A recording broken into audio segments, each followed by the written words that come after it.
This week's podcast is proudly sponsored by the Philips OLED+935 TV, a new flagship OLED TV that combines the new AI Plus P5 processor with sound by Bowers & Wilkins to once again push the boundaries for outright picture and sound quality in a premium TV. To find out more, visit philips.com/OLED+. Hello and welcome to the AVForums podcast, streaming live on Wednesday the 28th of October. And joining me on this edition, Steve Withers. Wanna breed? Ed Selley. Just sit in your coffin and rot. Tom Davies. Don't call me a peck. And Kaz Harlow. I didn't ask you to bring me a dead nursemaid. So we're streaming once again. Welcome along. If you are watching us live on YouTube at the moment, thank you very much. If you're not, if you're listening to us via iTunes or Spotify or some other podcast provider later in the week, again, thank you very much for listening. It is appreciated. And of course, you can send your questions to podcast@avforums.com if you're listening at another time. If you're watching this evening live, you can put your questions in the chat window. Ask us anything you like. What makes it even better is if you make a small donation, and you can do that in two ways. You can go to patreon.com/AVForums. If you want to automatically support us on a regular basis, it's £3 a month. If you head over there, you can sign up. And of course, you can also donate directly to us at streamlabs.com/AVForums. And that's the perfect way to get your question noticed, just like Ken has done right now. He's just donated £10. Ken, thank you very much. We will get to your question. I enjoy what his question is. Definitely. Yeah. I haven't read it yet, but we'll get round to reading it in a second. So just need to do the intro. So thank you very much, Ken. So that's how you do it, people. If you donate, it pops up on the screen, and you can ask us anything you like if you make a donation. Within reason. It doesn't have to be AV related in any way. It could be anything you like. Yeah, anything. Throw enough money at the problem, we'll answer pretty much anything. Yeah, and we know Steve will do anything for money. So pretty much, yeah. Yeah. So like I say, that's streamlabs.com/AVForums. You can do that. And of course, if you do make donations, it does help us improve things. It might even improve the podcast at some point. Joker has also donated £3.84. It's really strange amounts that Joker donates, but it's always appreciated. Maybe he's not donating in sterling. Maybe not. It's maybe another currency. That's why it's got the pence and pounds and pence. Phil and Steve, most Sony TVs only support player-led DV profiles, that's Dolby Vision profiles. Please explain this, and should we watch Dolby Vision content via the internal apps? Well, the way I understand it is even the internal apps generate the Dolby Vision. It's not the TV that does it at all. They have changed it recently with the newer models that have the better chipset on them, the HDMI 2.1 chipset. So it is TV-led now, or internal. But if it's player-led, it basically means that the source is creating the Dolby Vision metadata that the TV follows. It's not the TV doing it. TV-based is always best. In all the testing that I've done side by side with apps and all the rest of it, if it's generated by the TV, it's usually the best way. So hopefully that answers your question, Joker. And thank you very much for your donation of £3.84. Thank you, Phil, for answering on my behalf. Mm-hmm. You can answer the other question. I haven't read the other questions. I have no idea what it is. And anyway, like I say, you can help us grow AV Forums, improve the site speed features. And of course, we've got the new dark feature, so go and check that out. Head down to the bottom of any of the pages on AV Forums. Click the, I think it's a style profile. Can't remember now, it's disappeared from our running order. But click down there, just click anything, and if it comes up and says dark mode, click it. It turns everything dark. It's superb, especially if you're in the dark. So that's it in terms of introductions. So what have we been doing this week, Steve? Bit of work. Watched a bit. I've watched a lot of Trump-related documentaries this week, getting ready for the election next week. I know I'm not actually going to be voting in it, obviously, but I watched Unfit, which was about how unpatriotic of you, Steve. Unfit, which was quite good, about him being a nutter, pretty obvious, really. One about the American response to the coronavirus pandemic, which was also good, and there's one starting on Now TV this week, actually, about the Russian interference in the election. Did you watch the documentary called Borat? I did. I did watch. Oh well, I was going to come back to that when we talk about movies of the month, because I haven't seen that many first run movies this month. So By default, that might well be in the running. And I've had a poorly pussy, unfortunately. She got sick on Monday. It's an old joke. I can't believe you laughed at that. Yeah, I know. Kaz is usually going to do a Mrs. Slocum. Usually, you look at Kaz and he's stone faced the whole podcast. He doesn't laugh at anything. We're 5 minutes. I wasn't expecting Steve to say that. Give him a pussy joke and away he goes. Yeah, nothing too serious. I hope, Steve. She's not that. No, well, I was going to say that she was a bit. She was unwell on Monday, and I think initially I thought it was a hairball because she was retching and like I was trying to bring something up, but I think it was actually she'd eaten something and didn't agree with her and had an upset stomach. I went to the vets the next day and she gave her an injection to relieve the nausea, and she also gave her a painkiller.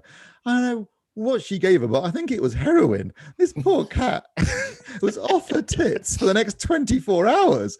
Honestly, she just sit there staring into space or stuffing her mouth. That's all she did. Munchies. Then she had the munchies, but she just, I don't think she slept for 20.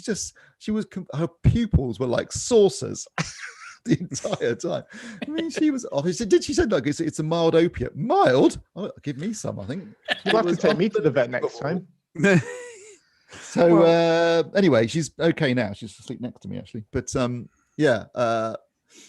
was all a bit traumatic. But otherwise, yeah, I mean, I've watched some movies and the usual stuff. Yeah. Let's be honest, Phil. You ask this question every week. I know. Under the current circumstances, the answer is going to be pretty much the same every month in the same old way. It's obviously just going to get worse as the weeks go on because none of us are going to go anywhere as we all get into tier 3 eventually. I tell you what, I did get my copy of. I haven't watched it yet though. My copy of Back to the Future turned up, so hopefully I'll get a chance to pile into that. It's not like you've seen that before, Steve, is it? No, although I haven't watched those 3 films for quite a while now. The last time I watched them was when they came out in Blu-ray, I think. Yeah, which was a good 10 years ago. Yeah. I don't think I had them on Blu-ray. I don't think I've watched them since the last time I watched them on TV. Yeah, I mean, come on, it's one of those films. It's a bit like Twister. If you like suddenly blast past ITV4 and one of them's on, you'll probably watch it. But yeah, they were on so often. I don't think I ever picked up a copy of any of them. I don't remember the Blu-rays having great reviews. No, I think all of the physical disc releases have had problems in one form or another because the DVDs had there was that funny thing with the DTS soundtrack. They framed them wrong on the DVDs as well. Yeah, and the Blu-rays had the surround channels the wrong way around, didn't they? Or something like that. Well, based upon Kaz's reviews, these new discs are excellent. Excellent. That sounds very positive. Well, they are excellent, except for a couple of people on the forums who are disappointed. How dare you give it 10? Michael Bay's Transformers movies, but yeah, they look pretty special. I'm going to have words with you later, Tom, about Rebecca because I thoroughly enjoyed it. Oh, okay, cool. Right. So what have you been up to, Tom? Who have you been upsetting this week? Apart from Steve. I haven't upset anyone. I've been a thoroughly good boy this week. I've been doing some fun stuff though. Do you like excuse me. Do you guys like Halloween? No. What, the film or the the event? The thing. We are in it. No, we're getting there's not going to be trick or treating this year, is there? Surely. No, I don't believe so. That is a saving grace. Although I do tend to find that handing out cans of Stella means that you don't get visited again after the first year. So, or you get visited a lot by 13-year-olds. It's about handing it to the right people. Bastards! Oh my god! No, I'm sorry. It gets in the way of Bonfire Night, which is a legitimately British celebration. You're young. Bonfire Night. We do Halloween. British. Halloween's not a British thing. It never has been. There you go. Well, it is now. And we love it in our house. It is big in our house. So this week we bought a pumpkin and carved it. We made some homemade decorations. I thought you might be able to see them. They are lovely little bits of cardboard that my son has drawn Halloween type things on. So there's a bit of cardboard hanging from the ceiling that has a bat on, one with a cat, one with a ghost family. It's adorable. What's this pumpkin stuff? Yeah, we grew our own pumpkin. When I was that age, it was turnips. Have you ever tried carving a turnip? Not without explosives. Can you pronounce the word turnip? Well, the 1740s were a different time. Yes, I can in Scottish. I'm Scottish. So yeah, we've had an open fire going most nights at home to make it nice and awesome. We've started to line up some spooky bullshit to watch over the next week or so. We started out with Twin Peaks: The Return, which we're 3 episodes into again, and just hit the part where Michael Cera turns up as a biker, and it is brilliant. It's really funny. It is really, really funny. Genius casting. And we've got Dracula lined up as well. What, the one from last Christmas? No, the Coppola one. Oh, okay. Excellent. Yeah, I love that like film. It's great. It's a nice homage to like 1930s, 40s cinema. All practical effects, which I like. Yeah, exactly. And I mean, Keanu. You have to forgive certain elements of it. But yeah, it's great. And we made some sandwiches to leave out for the Halloween bear. Okay. You made that up. No, I didn't, Steve. The Halloween, every October the 31st, right? He comes in through your open windows. He eats all your Halloween sandwiches you've prepared especially for the occasion. He lives underground, just below your house, so you can hear everything that you say and do. And he rides on the back of another larger making this up as it goes along. Yeah. Right. And, so that pitch meeting has not gone well. Nope. Nope, Mr. Partridge, we ain't making that one. Right. Kaz, what you been up to? Yeah, I mean, Halloween, like Tom, that kind of makes sense. That and work is pretty much it. But we've got the same, got loads of decorations. I think we rocked up 6 pumpkins this year, which is a bit excessive. I'm quite bored of pumpkin soup. Did you actually do? Yeah, you actually did something with the contents, because a lot of people simply scoop the innards into the bin. Yeah, only carving. 2 or 3 of them will be carved, and the rest will be pumpkin soupified. Pumpkin soup's great. Bit of coconut milk. It works really well. I went on when I went to Korea with LG. Oh, that's just a long time ago now. But we obviously went to the different LG companies. So you had LG Electronics, LG Display to look at the panel lines and all the rest of it. And it was 3 different companies that we went to visit, and we had the same lunch for three days in a row, exactly the same lunch. And it always started with pumpkin soup, and then it was a bit of steak, and then it was dessert. Every set lunch I've ever had in Asia started with pumpkin soup. You've got a lot of pumpkins there, but I mean, it's okay. But this year we made the mistake of putting jeera in, cumin, and it didn't work. I find chili and ginger works quite nice. Yeah, chili works really well, but nobody liked cumin. It's probably too late to say, but you should keep the seeds as well, because roasted pumpkin seeds, really nice. Salt and paprika. Perfect. Yeah, we did that. It didn't go down well with the kids. I quite liked it, but I have to say they did get a bit burnt. It's a healthy snack. Yeah.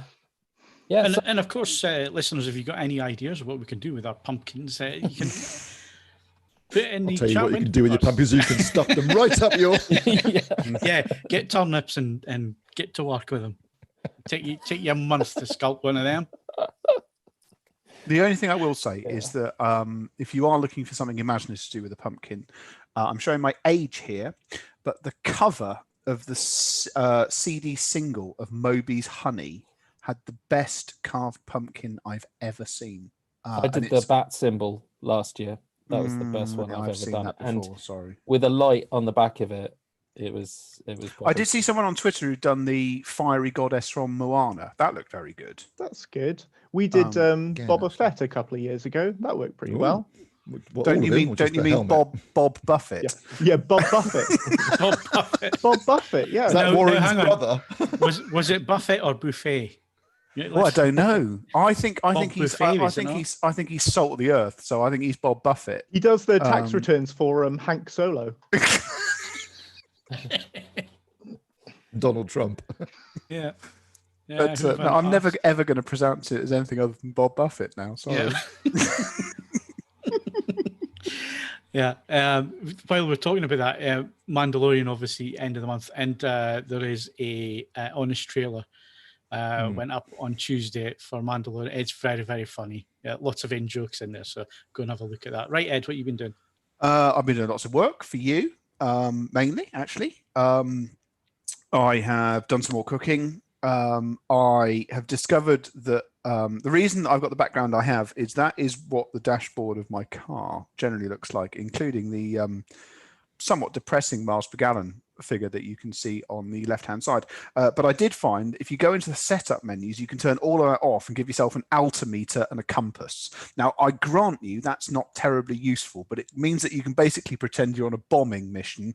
And the reason that you're burning as much fuel as you are is because you're on a bombing mission. And you can just basically, it's an exercise in denial. I admire the boys and girls at Volkswagen Audi Group for their Route 1 approach to dealing with the issue. But yeah, that amused me. But I know that quite a lot of experience in bombing.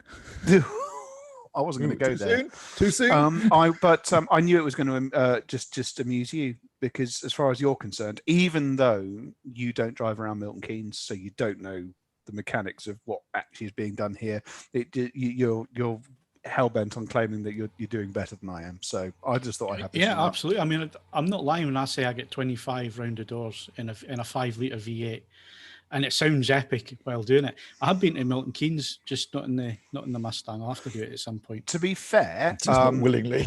this week, since I took that photo on Sunday, I've done 9 miles, which, to be fair, I can live with the fuel economy being as it is when I'm doing 9 miles in a little under a week. So yeah, we're fine basically. So all good. But no, otherwise, interesting products coming up. I've got one of them in front of me. It's a £3,000 mystery cube, and if that doesn't intrigue you, I don't know what will. Yeah, as long as it's not wires, Ed. No, oh no, that's not for you. No, I wouldn't accept it. There's no way I'd accept it. £6,000 of speaker cable and interconnect turned up earlier in the week. I didn't ask for £6,000 of speaker cable and just so you know, that's not a container load either. That's 2 runs of speaker cable, 1 XLR and 1 RCA interconnect. I'll work out what to do with them in the. They're made of unobtainium. That's what they're made. I don't think they are. I mean, they don't. I mean, I haven't had that sort of nausea feeling of them, being gently radioactive. Are they hissing? No. Although they do have little blue lights on them, so you can check that the batteries are still working. Yeah, so there you go. Now. Can't argue with that, can you? Yeah. So, really, I've done nothing. Just moving on. After all that, I've done note. Today was an admin day and changing the TVs around, so the Philips is going back tomorrow. I'm going to talk about that in a second. I've got a Samsung Q80T set up behind me on the new TV stand. Still got the 8K Samsung sitting in the box. I've got some speakers that Steve has reviewed that I'm going to film and make a video of, along with the LG soundbar. And I've just been working lots and lots of work, basically. Watched a bit of TV, watched some movies. It's a good job I watched the TV because I've got to review them. Yeah. So I have to have to watch TVs. That's about it. It's really boring. Obviously, we're in tier 2, so if I'm going out, I can only meet 6 people. That was tier 1. No, that's tier 2. No, 6, but you're going to meet them outside. You've got to meet them outside. You can't meet them indoors. Which obviously, in late October in the north of England. Yeah. So, good news, you didn't die of COVID. Bad news is you died of exposure. Exactly, hypothermia. Yeah. So yeah, it's been pretty boring up here, to be honest with you. And it's rained constantly, with the odd bit of dry weather, and it's cold. It's getting really cold up here. So you'll be all getting that soon down south where you all are. But up here, it's brassic. Right, so I think we're all caught up. We just need to do competitions. Who's the victim this week? Tom? Yeah, sure, I'll do it. Let's have a look. I flubbed it a bit last week, so I'm gonna try and do it properly this week. So get ready, everyone. No pressure. So you can win a copy of Hindenburg on the HMV-exclusive Blu-ray Steelbook. That closes on the 20th of November. You can also win a copy of the Back to the Future Ultimate Trilogy on 4K, and that closes also on the 20th of November. You can win a copy of Vikings Season 6, Volume 1 on Blu-ray, which closes on the 9th. You can win a copy of Yield to the Night on Blu-ray, which closes on the 31st of October. That's this weekend, so get your answers in for that. And the same with Jewel. You can win the HMV-exclusive Steelbook Blu-ray for that, which closes on the 30th. Jaws on HMV exclusive Steelbook in 4K. That closes on the 6th of November. Batman, A Death in the Family, which we talked about last week on Blu-ray. That closes on the 6th of November. And you can also win a copy of Criterion's October titles on Blu-ray, which is Life and Times of Harvey Milk, Eraserhead, and Topsy Turvy. And that closes on the 5th of November. And finally, non-Blu-ray related, you can win a pair of Philips Fidelio X3 headphones with 299 English pounds, and that closes on the 1st of December. Worth Nice little Christmas present there. every penny of that £299. Absolutely. So for free, you'd just be in seventh heaven. I've already got some, so I'm not going to enter that competition, but you can if you haven't got any. I can't. All Phil can't. Everyone else can. All competitions are open to eligible AVForums members, except Phil, who are resident in the UK. And at the end of the podcast, we're going to be giving away a copy of The Thing, also one of these HMV exclusive steel books with the Japanese artwork. And I am going to be eating my words because actually I quite like this one. So stay tuned to the podcast to hear the question at the end. I don't think we've got any previous competition winners this week, have we? Yeah, No, so doesn't say anything in the Let's move on. Okay, we'll do that. Hardware's next.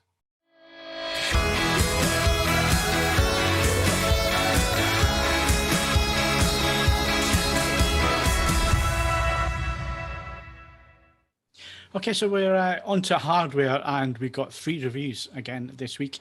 Although I'm going to go over some of the ground that I went over last week with the preview of the Philips OLED 935. I've now actually done the review. So we'll do that after Ed's talked about an Audiolab streaming amplifier. Very kind of you. Incidentally, I should have told you this. I don't actually need to go anywhere at 7:30 today because my son's not in the house. But I'll go first. I'm happy with that. Yes. Audiolab has been churning out some pretty good stuff, it must be said, in the last couple of years since IAG got involved with them. The 6000A is an integrated amplifier with digital inputs, and that costs 600 quid, and it was released in 2019, possibly late 2018, I can't remember.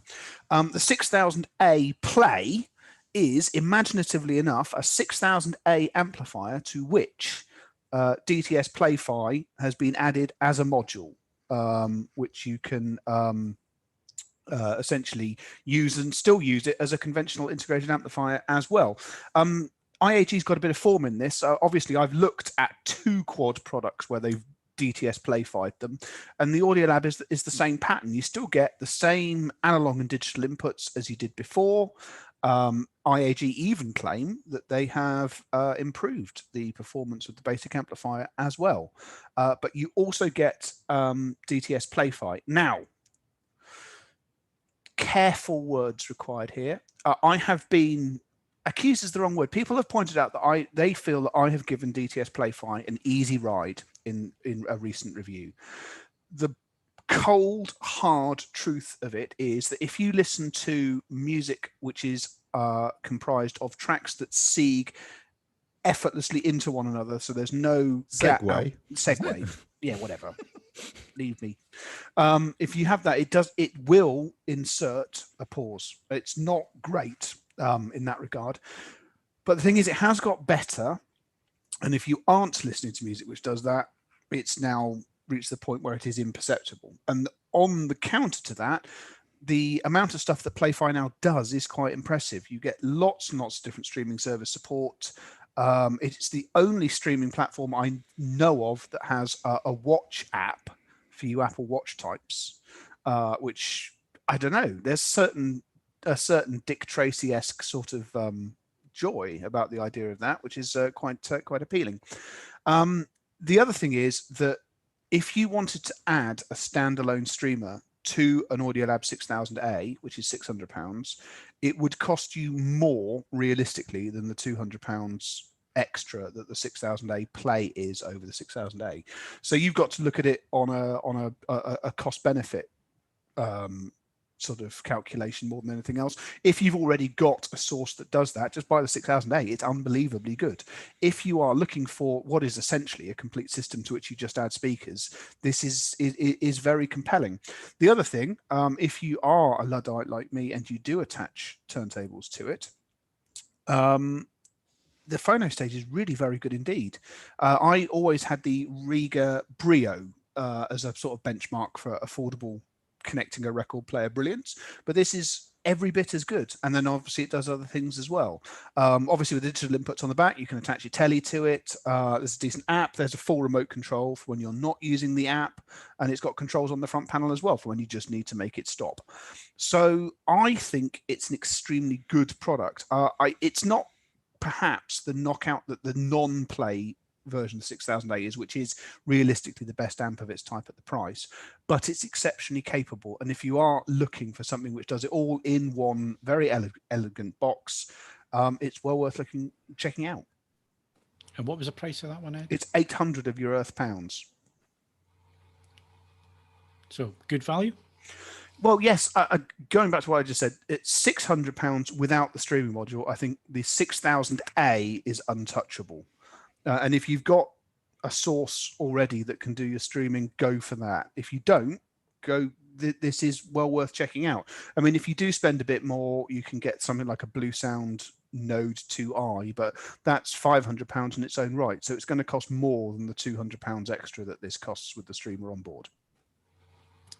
Right, so we'll get you can tell I'm being very careful about the words that I use now. After You've read Ken's comment, I've read Ken's comment, and I'm being very, very careful not to use my normal catchphrases. Yeah. So let's move on. I'm going to talk about the Philips 935. It's their flagship TV this year.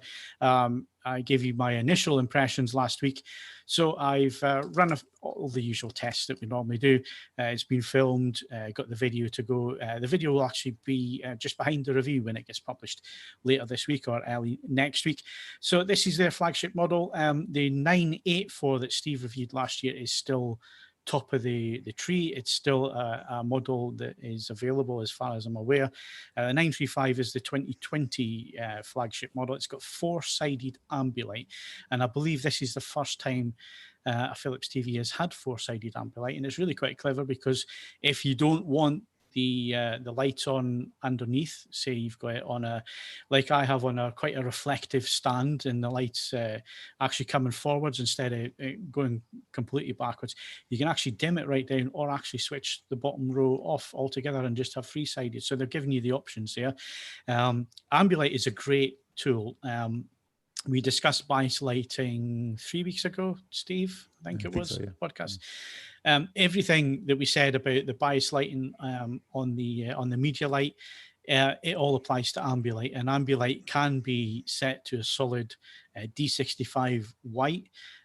You can actually use a meter and go in and fine tune it because it has a full RGB white balance control in there for the Ambilight. So you can actually go in with, if you've got a meter, and measure it completely and measure it off the wall and make sure that what you have is actually D65 light. So it's fantastic for that. It also has a brightness control, so you can set the brightness properly for your room. So if you are watching in a dim room, you can get the brightness correct so you're not crashing detail within the picture, like shadow detail and so on, because the light is too bright. So as a tool, Ambilight is fantastic. What I'm not too keen on, but I know lots of people do like it, is the fact that you can follow the video or you can follow audio. And what happens is, basically turn your living room into a nightclub. And you can with this TV because it's got the Bowers and Wilkins soundbar, which I'll come back to in a second, which is absolutely stonking. So yeah, you can follow the video. Where I think that might work is with gaming. I think giving you just a little bit more immersiveness with gaming, I don't see that being an issue. If it's a movie, all you're going to do is tire your eyes out and distract yourself. And actually, for the video, I shot a scene from Mad Max Fury Road when they're going into the storm and there's lightning and explosions and all the rest of it. And you lose track of what's happening on the screen because of everything that's happening all around the screen. It's really distracting. And if you're you soon find out if you have fits with flashing lights. Let's just put it that way. It's so intense. Epileptics beware. Yeah. Flashing images, yeah, you bet it was flashing images. So it's a great system, and it's four-sided this time around. So we've also got the 4th generation of the P5 processor. Philips does picture processing better than most people. Motion and so on is really, really good. The 935 has what they call AI plus. So everything's got AI in it this year. Yeah, everything's off to find Sarah Connor. Yeah, and it's basically the same as most of the other AI. It uses databases and so on. It looks at what the image is and it assesses it by a database and then sharpens it or whatever to what it thinks it should look like. So it's adding sharpening, it's adding noise reduction and so on. It's adding smooth gradation to gradations in the image and so on. So if you like that kind of thing, Philips are the best in the business for doing vivid mode. If you want to watch in vivid mode, at least it's not over the top in terms of saturation and so on. And they make a point of this in their marketing, that they say the colors this year, they've actually reined it in a little bit. It's not as bright and in your face. It's a bit more balanced and so on. It's not anywhere approaching being accurate to any standards, but if that's your kind of thing, if you watch in a bright room and you want to have a nice vivid image, then if you're going to run a TV in vivid mode, you may as well run a Philips in vivid mode, because what you're getting is some of the best processing out there.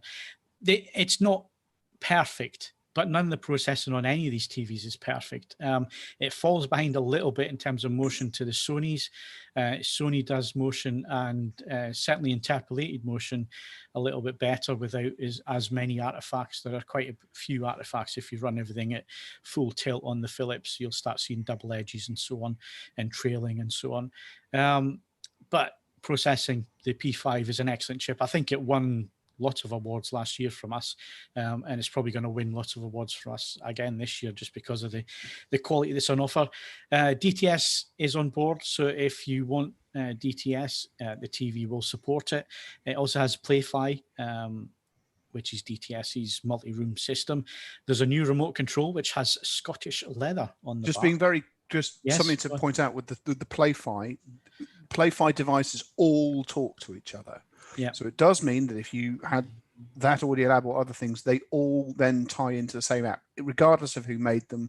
If they are Play-Fi devices, they all play nice with each other, which means that you can have a whole house of them without ever actually just going all in with one brand, which can be quite handy. It is a good system, because like you say, it's not like you're being tied into a manufacturer's way of doing things.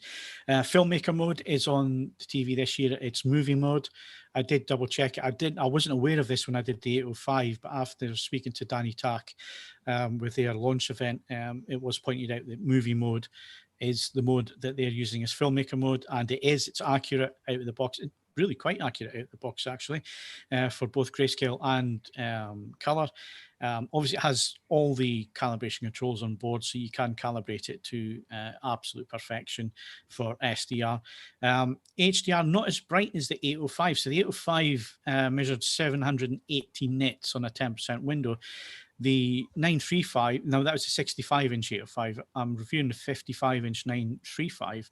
It managed 780 nits, but only at 2%, 5% windows. As soon as you went to 10% window, that dropped down to 690 nits. Now, that's almost 100 nits difference. So if you had the two TVs side by side running the same sweep there, you might notice the difference in brightness. But with content, I don't think you're going to notice any differences there. Certainly 2 and 5%, which is where you get your specular highlight detail and so on within an image, because it's usually just a light in the background or something glistening on a metal edge or so on. It's never the whole screen that needs to be that bright. So 780 units at 2 and 5%. So did really well there. I mean, there's loads more that I could go into. It's obviously going to be in the review. Things that just need to be pointed out is HDR10 Plus, Dolby Vision. Philips support all the current HDR formats. I'm just looking through my notes just to see what else. Yeah, there's a new motion setting now. It's called Pure Cinema, and basically it does 5.5 pull down at 120 hertz for 24p. So you're getting 24p without any telesync judder. Looks really good. There's also movie mode. What it does is it adds a little bit of de-judder to get around the sample and hold of OLED. So if you do see a little, thanks for that, Ed. So if you do see little bits of stuttering here and there when watching an OLED, you could try this. It does add a little bit of interpolation. I notice it straight away, but it depends how sensitive you are to interpolation, whether you're going to notice that or not. But it's nice to see that they're offering that rather than just full-on soap opera effect. They are trying to do something a little bit subtle that improves the sample and hold effect and makes motion look a little better. And like I say, Philips they're on a roll. They have been for about 2 or 3 years now. They're making some cracking TVs. Android 9's on here as well. It's vastly improved over previous versions. Looking at it in the future now. And finally, the speaker bar. Bowers and Wilkins, they have improved it. They've added new drivers, and the main thing is that you now have the tweeter on top. If you are aware of Bowers and Wilkins speakers from 1972, I think onwards, they have all had tweeter on top technology, and basically what that means is they get away from I could go into real detail, I'm not going to, but basically it improves the sound quality immensely because the tweeter is not within the cabinet. So if you get heads up about this, I've got a Bowers and Wilkins review ready to go up at the end of the month where the product has tweeter on top and it's covered in some detail. So just go and look at that. Yep. Okay. Yeah. Or you can look at my TV review. It's not like I'm going to skip over it. Just mine. Just mine. But obviously, the speaker bar, it's a 312. So it has Atmos upward firing speakers. And I've got to say, it sounded absolutely brilliant. Last year, the 934 had a similar soundbar, but it didn't have the tweeter on top, and it didn't have, correct me wrong, but I don't think it had the same drivers. These drivers are updated, and the cabinet's been updated for this year. Flow port for the bass and so on. It was bass light, the 934, the 935, this year's model, a lot better, much more punchy. Obviously, it's not got a subwoofer, so you're not going to get down to really low levels, but it's nice and punchy, really balanced, and it looks incredibly good, this TV, especially on my new stand. It just all blends in really nicely designed TV. It's expensive, but it's their flagship model. And of course, you're getting the Bowers Wilkins speaker and other technologies. So I certainly think it's worth it. Look out for the review probably next week on that one. So to wrap up on reviews, we're going to stick with video. Steve's going to talk about a projector. Yeah, from an unusual source, LG again. So I don't know why they've suddenly decided to pile into the projector market, because previously I spoke about their ultra short throw laser projector, the HU70LS, and now we've got an LED projector, the HU70LS, and in a not too distant future, I'll also be talking about a new projector from Samsung, another ultra short throw laser projector. I've already seen it, but I can't talk about it yet because it's embargoed till the 11th of November. But this is an LED, so it's a 4K. Not exactly native 4K. It's a DLP projector, so I think it's the high resolution panel where they do a diagonal double flash. Double flash rather than quadruple flash. They're not exactly clear about it, LG. I think it is. That's what they claim. Although, given the price points, 1,650 quid, it might be quadruple flash because they tend to be used on the cheaper models. But looking through the specs, the way to check that, Steve, is you've got a 235 screen. If you look at the 16:9 raster, and if there's a large grey area to the side of the picture, it's the quadruple flash. If it's smaller, that's the double. So right, that's the easiest way to tell between the two. I think it's double, actually, and that's what they claim in their specs, or rather in their marketing, should I say. But they are a bit vague. I mean, they never even mention anywhere that it's DLP, but it is DLP. So it's a DLP projector, 4K, it can do HDR, it uses an LED light source, so it's a red, green, and blue LEDs. Now, if you've seen reviews of these before, and this is not new technology, it's been around for a while now, they have certain benefits. They don't use a color wheel, so it minimizes rainbows. I don't suffer from rainbows, so I can't guarantee it doesn't have them at all, but certainly not having a color wheel helps. But they're not that bright. I mean, this is 1500 lumens, which is fairly dim these days for a projector. But it do have benefits, almost instant on and off, and very long lifespan, and it won't dim over time as much as a bulb would. So there are benefits. It's already quite dim. Yes. Comes pre-dimmed. Yeah, it's not the brightest projector, so bear that. I mean, basically, you wouldn't want to use this on a very large screen. You definitely wouldn't want to use it in a room that's got white walls, which is interesting because clearly that's more of the market that LG's aiming at. I mean, this, it's more of a lifestyle product, but it ain't that bright, and you're gonna, if you're gonna use it in your lounge, you are gonna have to pull the curtains. You're gonna have to make it dark. It's got all the strengths and weaknesses of DLP, so motion handling is excellent, very sharp because it's a single chip. Back levels are not great, of course. Having said that, if you've got it in a room with white walls, it won't make much difference. So that could be a benefit in a strange way. And it's like the previous projector that I reviewed, the ultra short throw laser projector. It does have WebOS built into it. So it's got WebOS version 4.5. It comes with the Magic Remote. It's a Magic Remote. It's white, so it matches the white styling of the projector, and it's motion sensitive backlight, which is really good. And I love the WebOS smart platform. It's great to have it built into the projector. It's not the full range of streaming apps. Basically, you get Amazon Prime and Netflix and YouTube. Those are the main ones. So you're not getting all the other stuff. Are you telling me I can't watch episodes of A Touch of Frost on ITV Catch Up? That's no sale. No, you can't. So this is the downside. Unlike an LG TV, I think the LG TVs have got them now. Unlike most LG TVs, there's no Apple TV, Disney Plus, catch-up services, or Now TV, which is a shame, because that would be quite nice to have those built into the projector as well. Also, the UK version is the HU, as with the laser projector, the HU70LS is the UK version. Outside the UK, there's the HU70LA, which comes with a built-in tuner. So this wouldn't be an alternative to a TV in that sense, unless you use like a PVR or something like that. But it's really not much different from all the other laser LED DLP projectors at this price point, other than the inclusion of WebOS, which is obviously the thing that sets it apart from the competition.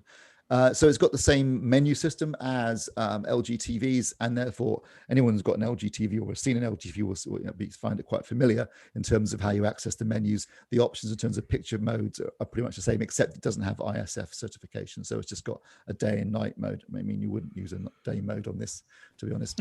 Interestingly, surprisingly, I'd say rather, for an LG video product, the out-of-the-box accuracy was not good. There was an absolute shed load of red in the grayscale. It's an LED. And you can, now it's got the full calibration controls, so you can dial that out and get a pretty accurate picture actually once you calibrated it, but out of the box it is shockingly inaccurate. The gamma is spot on, but the grayscale and the color of white is way off, and it drags everything with it. But once calibrated, very accurate. As far as HDR goes, obviously, as I said, not that bright. But the tone mapping is good. It does tone map well. However, the color space is about 91% of DCI-P3, so it's not quite as big as it could be, and it obviously isn't that bright. However, it still does a pretty good job with HDR. It's not going to blow you. I mean, I think we've said before, Phil. When you're comparing a projector to a TV, you've got to manage your expectations in terms of brightness and peak brightness and things like that, because obviously projectors just can't do what a TV can do.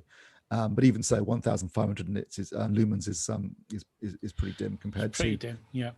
I mean, these days you're looking at 2,500 to 3,000 lumens is pretty much a norm for projectors that are doing HDR. So, I mean, what you're looking at with projectors like that, Steve, and like the BenQs that I've looked at, which are lamp based but the same DLP chipset and so on, they can't do it either. And obviously the lamps are a lot brighter than the LEDs.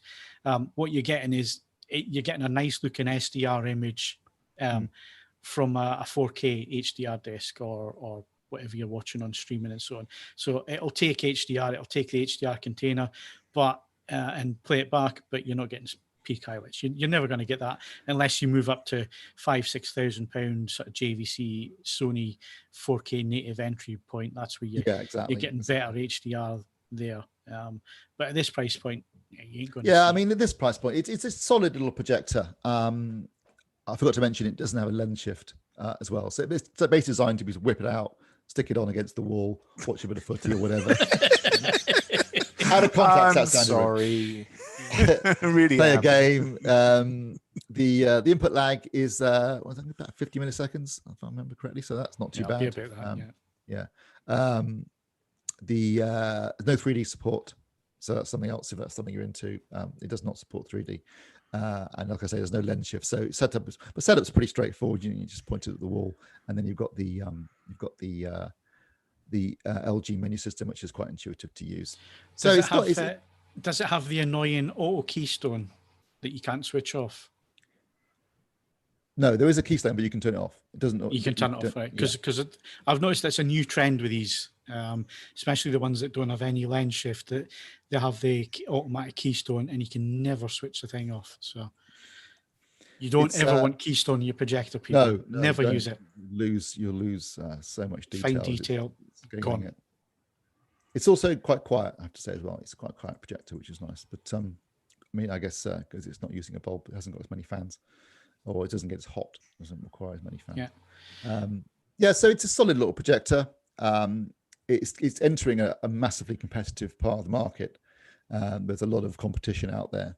And I guess its strong point will be, well, outside of the UK, it's got a tuner built in as well, but clearly in the UK, the big selling point is it comes WebOS built in. Unfortunately, though, you're not getting all the apps you would get from a WebOS platform on one of LG's TVs. So it's a good little projector, and it delivers a great SDR picture.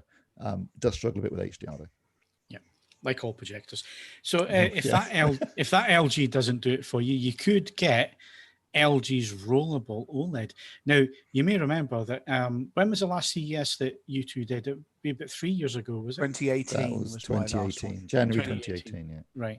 So the 2 years after that I've done the show, I've seen the rollable, and it's been, it's coming to market. And so if you're not familiar with what it is, it basically looks like a big speaker bar, big sound bar, and you press the button and the OLED rolls out of this speaker bar to 65 inches. It will cost you, because it's now on sale in South Korea, $87,000. They can stuff it up their arse for nothing and sod off while they're doing it. 87 grand, it will break. 87 grand is what they're doing. So choosing my words carefully, that does strike me as the sort of price that has, we will replace this at least once. built into it's like what I was suggesting, that it has taken a while for it to come to market, Ed, because you've got to think that, this thing rolls up and rolls out. Oh God, it's a phenomenal technical achievement, Phil. I don't want to rubbish that at all. And there's no scale there, so they can't. It's going to cost what it costs. And like you suggest, they're going to have a lot of pixels going and blocks of the screen not working, and you can just see the issues just looking at the way that this screen works. It's mega cool. I'll eat my hat if that hasn't got problems. Yeah, it's mega cool. And the thing is, though, people who can afford to buy this kind of thing, they're going to show it off to their mates, aren't they? They're going to make it repeatedly go up and down. Then it's just going to break it up and down, up and down, up and down. But this is the thing I really wanted. I mean, I was seriously tempted by the Motorola Razr, and then I just thought, but you're an idiot, a ham-fisted idiot, and you're going to break it. And it's like, okay. Fine. I mean, the cool version, the cool version at this year's CES back in January, Christ. It seems like it was a lifetime ago. Back in January. Phil, Monday feels like a lifetime ago. I know. I just had to correct myself that it was this year. So what they've done is they've turned it the other way around. So you can now stick it on the ceiling and have the screen come down from the ceiling. That's much more useful.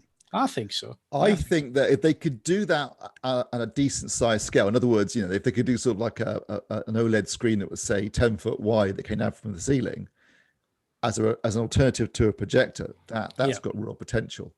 Well, how wide is a 77? I mean, how much wider are we talking? Right. Well, the 65-inch screen because I know this because I've just had to spec the TV stand. So it's 1,500 centimeters wide. Right. So that's metre and a half. So that's what? Not even 6 feet, is it? So to get to Steve's 10-foot width, you're looking at a Steve's got a 10-foot width. Well, that's what Phil, he just requested. Ed, when it comes to home cinema, size does matter. No, I look. One of the things I've been testing this batch round is a stereo amplifier with 550 watts per channel into 8 ohms and 870 into 4. I do understand that there's a certain demonstrable joy in just going all in. But never. What I was getting at, however ineptly, is that that would be a completely custom width OLED to do it, wouldn't it? So I've just looked it up. So like 150 centimeters it's just under 5 feet. So if you're going 77 inches, you're looking at, and I have got a tape measure here. You're looking at just over 6 foot wide. Blimey, that's a big lad. But a roll. It does. Have you had any complaints, Boom Tish? It would suggest that. I guess they stopped at 65. I don't know whether there's structural integrity issues, but you may. It does strike me that if you're going to build something absurd and at very much we're going to sell them in penny packets, you might as well make the biggest one you possibly could, which does suggest that they can't roll a 77 at the moment. So, it's really cool tech. Don't get me wrong. When you see it working, you think, "Oh, that's amazing." It's like the see-through OLEDs as well, the transparent OLEDs. And when they use them for wardrobes and stuff like that, you can see a use case fridge for doors it. and that kind fridge of thing. doors. You can see a use case. The black for levels are terrible. Oh yeah. But you're not watching a film on it, are you? It's there. I recommend it. No. Do remember that with any of these things, the first thing someone always does when they're in a third-party installation is to hack them to be able to play Doom on them. So black levels matter up to a point. Black levels matter, right? Where else are we going? Oh God, HDMI 2.1. Yes, that's where we're going. HDMI 2.1. We knew it was going to be an issue. There are reasons why manufacturers have not put HDMI 2.1 on their TVs, and this is the perfect reason why manufacturers have been holding back. So there is. Actually, we're kind of slightly wrong here, or rather.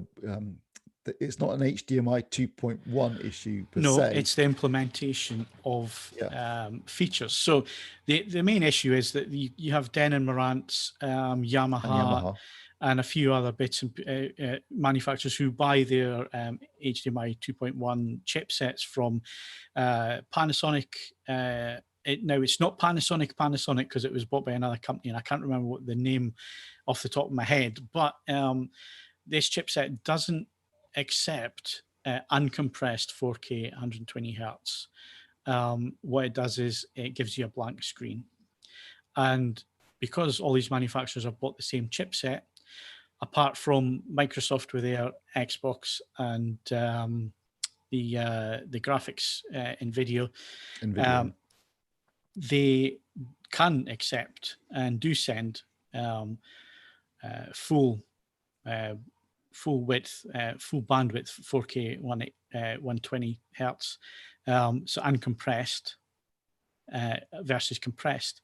So I'm trying to make this as simple as possible. You can read the news story. Stuart's put it up on screen for those watching live, or we'll put the link in the description. Basically, the Denon, Marantz, and so on who have this chipset, they will not be able to show a uncompressed 4K 120 signal. The screen will go blank. And as yet, now I know you have been speaking to Denon because you're reviewing two products. So what have Denon said to you, Steve? I'll read their actual. This is their actual statement. So, some new gaming source devices that support 4K 120 hertz output may not work fully with the Denon or Marantz 8K AVRs. You may discover this incompatibility issue due to an HDMI chipset mismatch between the devices. When the effector system is connected to the AVR via 8K HDMI input and set to output at 4K 120 hertz, and the AVR's 4K signal format option is set to 8K enhanced. There's an option to set it to 8K enhanced in the menu system of these AVRs. You may not see the system's source video on their display, and you may not hear the system's source audio processed through the AVR. This problem is only present when a display that supports 4K 120 hertz is used. We are currently investigating the issue further and will offer a permanent solution at a later date. Meanwhile, we would like to provide a couple of workarounds to prevent the issue in its current state. You can connect the system to the display directly via HDMI and use the display's ARC, EARC functionality. So that's the obvious thing to do. Just go via, send the audio back via EARC and just connect your Xbox directly to the TV. Right. Another workaround is to leave or change the source's video output at 4K 60 hertz instead of 4K 120. So obviously not neither is well, the ARC option would work fine. Obviously, unless it's a DTS soundtrack and you've got an LG TV. Yeah, then you're buggered.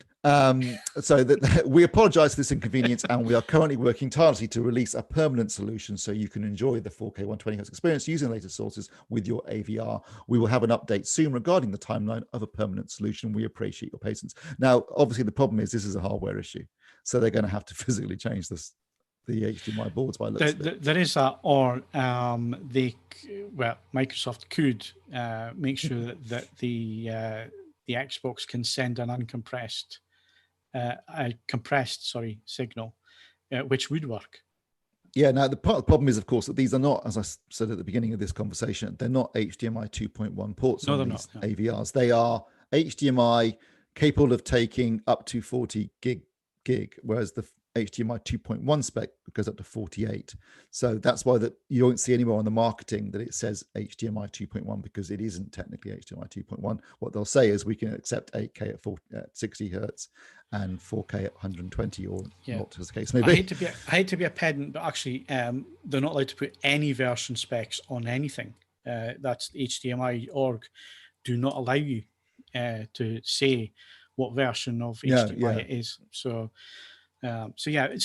we knew something like this was going to happen with this technology. There is a reason why manufacturers are waiting for chipsets that will work with together, basically. And this is the first example of, I would suggest, quite a few examples we're going to see going forward. I guess the saving grace here is that there are very, very few sources at 4K 120. At this present time, there are no 8K 60 sources that I'm aware of. So 4K 120, you're not going to have anything that can produce that on the new consoles that come out. Even on launch day, you're not going to hit 4K 120 hertz. I don't think you'll see that at all. So there shouldn't be any issues there immediately. But obviously, it's like you say, Steve, it's further down the line. And of course, customers are buying these products because they want to be future-proofed. Yes, quite. So it causes quite a few issues for these manufacturers. And it's not just Denon and Marantz. It just so happens that Steve's been reviewing 2 AVRs from Denon that do have the 8K inputs. Well, I've done one from Marantz and one from Denon. And, but obviously Yamaha are buying their chipsets from the same people because they've also got the problem. So, yeah. As for, I just see Roderick has asked, what is the likely permanent solution? We don't know at the minute because nobody's told us anything. So imagine it will be whatever works out cheapest for them. Basically, because recalling the product is that's going to be hellish expensive on a product where the margins probably aren't that great. And also when it's not like they're exactly easy to work on, are they? It's not a case of necessarily shipping them back to a UK office, whipping out the Philips head screwdriver and cracking on with changing it, because they're tremendously complicated bits of kit. And again, this is where there are limitations to what you can actually do in terms of the design and construction of these things. They're not necessarily designed to come apart again, because that introduces long-term reliability issues for different reasons. So it's not like they're going to be plug board. They hopefully, for the sake of them, the only good news if you're they're well built. Denon owner is if you own the X8500, which has an update coming in June. So by that time, they probably would have sorted this out. Well, I was just going to say, I reviewed an ad product last week, and I bet they're rubbing their hands at the minute with their modular design concept. Oh, yeah.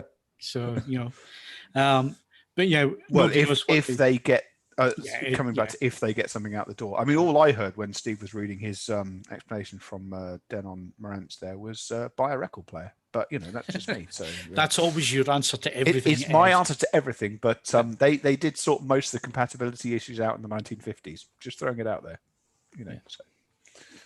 So. Right. So everybody's trying to catch up at the minute with this story. It's one that's developing constantly, and things are changing constantly. So I've no doubt we'll be discussing this in future podcasts over the next few weeks.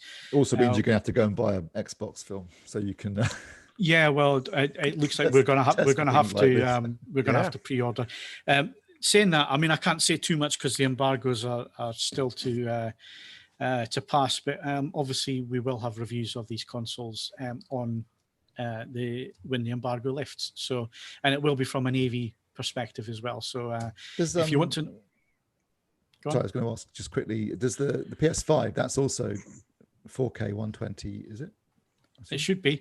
Both of them should be, but whether there'll be any actual source content that takes advantage of that, other than some demo things, I don't think there's going to be much. It's more the PC side of things at the minute, where you know, that's where I think people have to say, have you seen those videos of the videos of the PS5? It's a hit. The more I look at it, the more hideous it becomes. It's a giant, ugly design. Ugly. It's not as ugly as the PS2 though. That was hideous. Yeah. At least it was smaller and easier to store, though. But see, I was speaking to somebody who's well into his games today and gaming consoles and so on, and he loves the PS5 because it's different. It's not a box like. I quite like its space age design. I think it's pretty cool. I don't know. I mean, obviously you've seen, and I'm going to use the words "my rack" here, and I'm not referring to my man, but you know, you've seen pictures. It just there would be no easy, compact way. I'd have to give over a fairly large section of the rack. Oh yeah, sure. It'll have to go on the floor, like in the middle of the room, in order to fit it anywhere. Well, that's very practical, Tom. It's huge. There's no getting around it. But no, the more I look at Microsoft's design, the more I think they made the right call. But that literally is a box. It is the. Did you see that they did a boring special design. Xbox fridge? To just essentially go, yeah, well, bollocks to you. It doesn't look like a fridge, but we've done that. So you know, yeah, I admire that. Right, I think we need to move on. But like I say, we'll come back to this. HDMI 2.1 is going to go on and on and on and on and on. So it's definitely a subject we'll keep coming back to. And like I say, everybody at the minute, there's no experts out there. Everybody's trying to catch up and come up with solutions as to how these things are going to resolve themselves. So we need to move on. We need to do what the hang was that? That was opened a bottle of wine. No, that's Tom having a crack at his coffee liqueur, I believe. Yeah, right, okay. Apologies. Right. Well, if you could just be quiet for a second. I'm going to go make a coffee. Hang on. Yep. Okay. There you go. Okay. Right, we'll be back in a sec with software.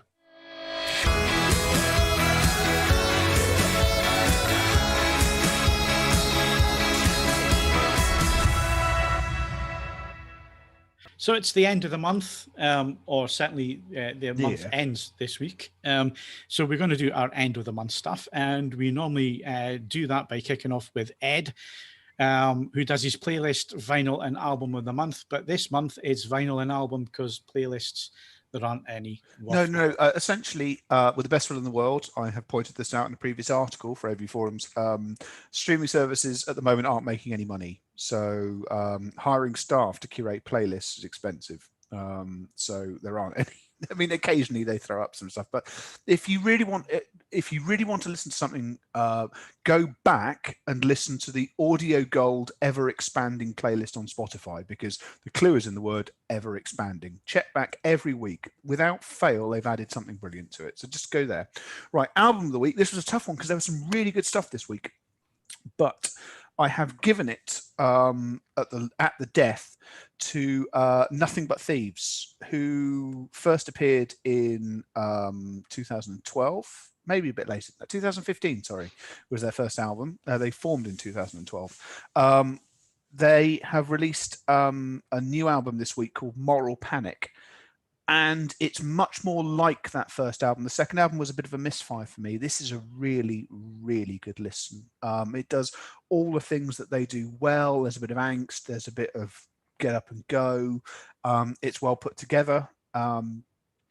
It isn't necessarily something that you sing along to, but it works very cohesively as something that you sit down and have happen to you. Needless to say, this being 2020, you can order it on cassette. vinyl and CD, and it is of course available on all the major streaming services. You can buy it on 3 different coloured cassettes if the fancy takes you, because I don't know why the fancy would take you, but you can. I thoroughly enjoyed that. I would say that that is my album of the week. I haven't picked out something for the month. Each week's album has been worth it in its own regard. Vinyl release is another one from a band that I've mentioned a lot on the podcast. It's the Slow Readers Club, Manchester band. They decided to take the first lockdown as the opportunity to get something out the door. And imaginatively enough, they called it 93 Days of Lockdown. Now, this is different to any other album that they've ever made, because they make no bones about it that normally they sit in a room and hammer ideas out. They test stuff, they play stuff, they come back, they listen to it, so on and so forth. This time round, each member of the band has worked in isolation with concepts and ideals, and then they've fired stuff backwards and forwards at each other, and they've come back now once lockdown eased a bit and essentially combined those ideas into, it is listed as an album, but it's not that long. It's about 28 minutes. But I really enjoyed this. I thought it was a very good listen. I thought it was brilliant. It's been on heavy rotation. Not least because, unlike the more cohesive albums they've done, it does some quite different ideas in the space of 28 minutes, and they're all great musicians, good vocalist, and I have to admit, I've ordered this on vinyl. It hasn't turned up yet. It's my vinyl release of the month, because as yet, across all of the albums that they've released on vinyl, they haven't released a bad pressing yet. So my hope is that this is going to be every bit as good. Yeah, it's a thoroughly good listen. Obviously, if you don't want to buy it on vinyl, you can obviously have it on CD. You can obviously listen to it on all of the major streaming services. But no, it's been, after we had a slow phase for new releases, but there's been some really good stuff last couple of weeks. I mean, I've got to this point, and I haven't even mentioned the fact that Autekra, the seminal listening to techno in a dark room sort of band, released another album, and they must be knocking on 50 odd, and my word, that's still brilliant if that's your sort of thing. So yeah, loads and loads of good stuff out there, but those are my 2 considered picks before we move on to films. Okay, good stuff. I've said it now. Okay, good stuff. That's the one that you want, Ken. That's the one I keep saying. There you go. Let's have another drink. Right, so I think we need to, best of the month, move on to film side of things. So we're not going to do any film reviews because obviously it's Halloween as well, and we're going to pick our horror choices a little bit later. But first of all, we need to go through the best of the month in terms of films. So what was the film of the month, Kaz? Yeah, not Witches. It didn't look like it. Probably have to give it to Rocks. I think that was an early entry on Netflix, a couple of weeks after its theatrical debut. Well worth checking out if you haven't got around to it. I did quite like On the Rocks, to stay on the Rocks theme, utterly unrelated, but that was nice because it was Bill Murray on form, which, to be fair to him, he isn't more than he is. So it was nice to see him be very funny, effortlessly funny, old school Bill Murray. So yeah, but yeah, that's probably it. But I'd agree with Steve, who I think is gonna talk about Borat, that that was a pleasant surprise. I had never seen any Borat before, and so I watched the first one in order to review the second. And I did enjoy, I came around to it, and I did enjoy what he had to say about how ridiculous some corners of the earth can be. Distant corners, which are obviously not integral to anyone, but yeah, it was quite a sharp surprise. How's your sending me to sleep? You're going to have to speak up a bit. Yeah. I said on the forums that I think it's not gone down that well with some people. Some people really hate it, but I think I enjoyed it more than the first one. It seemed a bit more, I don't know. It seemed that like it had more to say than the first one. A lot of people are making a big deal about the final scene because it was in the papers, but I'm not going to spoil it if you've not seen it and you've not seen the stories, and then lots of people talking about it freely if you want to go down that route. But aside from that, it seems to be a little bit smarter, this sequel. It seems to be a bit more even-handed with its depiction of like, here's crazy America, and here's just like normal people being genuine and nice. And I think it's probably the first time I've seen him use this character, his powers for good as well as evil. Yeah, to bring out the sequence with the two Jewish ladies in the synagogue is beautiful. You cried And my eyes out. Yeah. And even even his experience with the QAnon guys, the conspiracy guys, was basically like they think a lot of nonsense, but they're basically okay people, and they that clearly kind cared of about him. Yeah, that kind of nuance. I don't. It's been a while. I don't remember that being in the first film. I also thought really nice. this film had a much tighter and quite clever structure, with a really great usual suspects gag at the end. I thought that was really quite clever, the way they structured the film and they set it up. It was. I thought it was better than the first film, actually. Yeah, I agree. I'm not going to lie. I miss Ali G, which obviously he can't do anymore because he's fast. But I mean, Borat came about because obviously Ali G had been overused, and he was also, Sacha Baron Cohen was aware of it. He was getting a bit older, but just for whatever reason, I think it was perhaps certainly in terms of unpicking UK interviewees, it was more effective than Borat. But nevertheless, I thought, I've watched bits of it. I haven't made it all the way through yet, but I mean, I was surprised when it was coming back, but nevertheless, I think he's done a pretty good job with it. So in a world where satirizing and pointing stuff out is, pointing the absurdities of things out is quite difficult because everything is absurd, I think he did a reasonably good job. And to make a sequel with this huge cultural phenomenon character in secret over lockdown is a Herculean. It's amazing. I've got to say, I also thought that the girl who plays his daughter, she steals the show, right? Really, really good. Yeah, for sure. She's amazing. Okay, so Tom, what was your pick? Oh, it was a tough one for me because in terms of what I've seen this month, it's been I don't know that anything has really stood out to me as being like, wow. So I've sort of gone with St. Maud, which is one that I saw near the beginning of the month at the cinema, just before my local cinema closed down again. And I would say that it is a qualified success. And what it lacks in skill, it more than makes up for in ambition. And I've picked it because it's one that's been percolating through my brainial cortex for the weeks since I saw it, really. And if you don't know anything about it, essentially it's the story of a carer who's a devout Christian. She has that typical sort of religious fervor of someone who's born again. And she's sent to the house of an aging avant-garde dancer who is slowly dying of cancer, and she makes it her sort of mission to save her.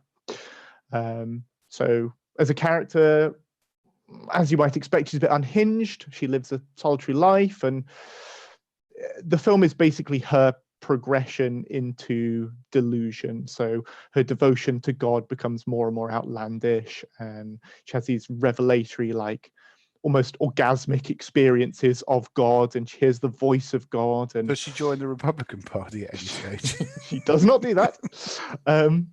But I won't say any more about the story because there's some really nice little turns in it. But although I think there was a little bit of work to do with the structure, and a lot of the look of the film was definitely of the school of, Ari Aster, Oz Perkins, David Robert Mitchell, like the new wave of like elevated horror. I've done like scare quotes twice now, but it flits about with different camera techniques basically, and some of which work well and some of which are a little bit on the nose, and doesn't really have a single sort of definitive style, but it's really powerful. It's a tense psychological thriller, and it's ambiguous enough all the way through that even in the final act, and especially the final shot, it's still good enough of a punch to sort of put you on the back foot. And it's interesting, which I think is kind of high praise from me. I gave it a 7 initially, because of its slightly shaky execution. But that'll be the wrong score. Yeah. Do you know what? How dare you? That's 10 out of 10 from everyone. 7.1 apart from you. I bumped it up to an 8 just because of the way that it stayed with me. So it's the first time I thought, actually, you know what? People were right. I was harsh. That's never going to happen again. So enjoy that. He's been flagellating until Rebecca. No, I'm not changing. Oh no, Rebecca went up and down. It was nearly a 6. It was nearly a 6. It was a 6 for like a few. It was a 6 for ages, and then I knocked it back. Did I mention that I hate 8 or 9? I hate numbers. I hate. It's a completely random, arbitrary scoring system. Just to put it in a bit of context, in my brainium, like 70%. That's like a first-class degree at university. So that's a good point. I mean, we do as an industry suffer from grade inflation. Yeah, and there are 10 numbers available, and I'm going to bloody well use all of them. All right. Yeah, but I mean, what did I score? That the high sense, I gave it a 7 out of 10 and a recommended badge, and everybody thought it was a negative review. They thought it was a bad review. There was one guy. Wouldn't give up on the thread. He went on and on and on. And it's like, I'm guessing he owned a Hisense. Yes, it was like, look, mate, you own the TV. You obviously like it. I haven't said anything negative. I've just pointed out a few bits and pieces that were didn't quite work. It's fair to say that I think we've all had some interesting run-ins over scores in the last couple of weeks. And you haven't, Ed. You haven't done anything. I'm sorry. Have you? I've had an interesting day. Arkham review. Yeah. You try and be as objective as possible, don't you? But just read the friggin' words, all right? Because we'll come back to Rebecca for a second, because I did give it a 5. But if you read the words I wrote, there's a lot of it that I really liked. How dare you give it a 5? You know what? Easily a 9. I think what we should do as an editorial now is what we'll do is we'll make people read the reviews and then they can score it at the end based on what we say. To be honest, I love it. I love that idea. You're so naive, Phil. Make people read the reviews. Have you ever? The number of times we get asked a question of something that's in the review drives me. Yeah, I got asked one the other day, and it's only pointed out 6 times in the review. I read your answer. Actually, anyway, have you ever given a 6, Phil? Oh yes, I've given. I've done that, and I get to hand pick most of the products that we choose, so that I actually listen to. Yeah. Well, I mean, the way that we look at it, we choose products on what we think are going to be good, going to be useful for AVForums members, because at the end of the day, what you don't want to be doing is wasting time and resources and other people's time and resources reviewing products that are bad, because life's too short to be.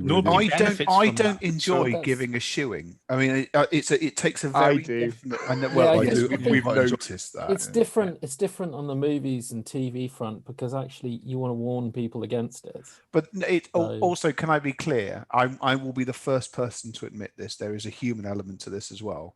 You can set about the last days of American crime in the full knowledge that it's highly unlikely you're ever going to meet anyone who was involved in the construction of the last days of American crime. I would love to. I would dearly love to. Having administered a brutal shoeing to something, I then have to usually hand it back to someone who has some questions about the nature of its brutal shoeing. And what I hate most, though, Ed, is a product that is really quite good.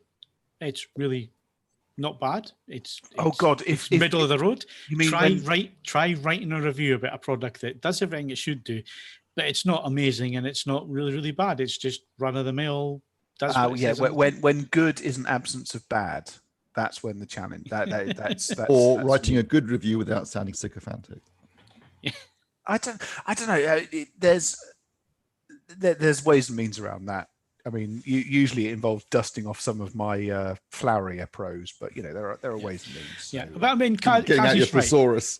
I think Kaz is right. I think movies are a little bit different, because movies don't take up a hell of a lot of time to watch. It's like an hour and a half, and then maybe another hour and a half, 2 hours to write your review. Depends on how complicated the film is and how in depth you want to go.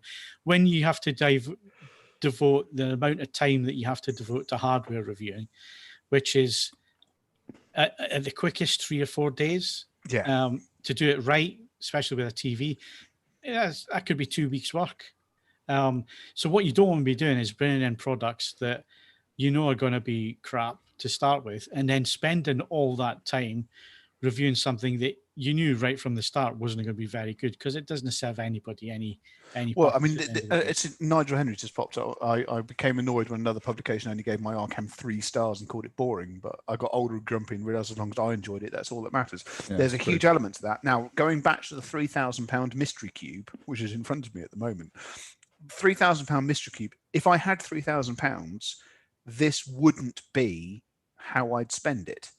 So I have to remove my personal interest in these things and judge it on the category of person that needs this product. Yeah. And based on that, then the calculations become different. But no, God, if I had £3,000 to spend, it would be over a multitude of mystery boxes, you know, with string everywhere and all the rest of it. So, you know, it's, there's an element of making sure that you get the right. Yeah. And that, dear listeners, was the best movie of the month. But, What was the best movie of the month? Borat, I think. Borat, probably. Yeah, I might go for Borat. I quite enjoyed On the Rocks. I'm disappointed about the witches, Kaz, because I enjoy. What was who made the last one? Nick Rogue. Nick Rogue, yeah. I mean, because watching that as a kid, that was Terrifying. Terrifying. unsettling. Yeah.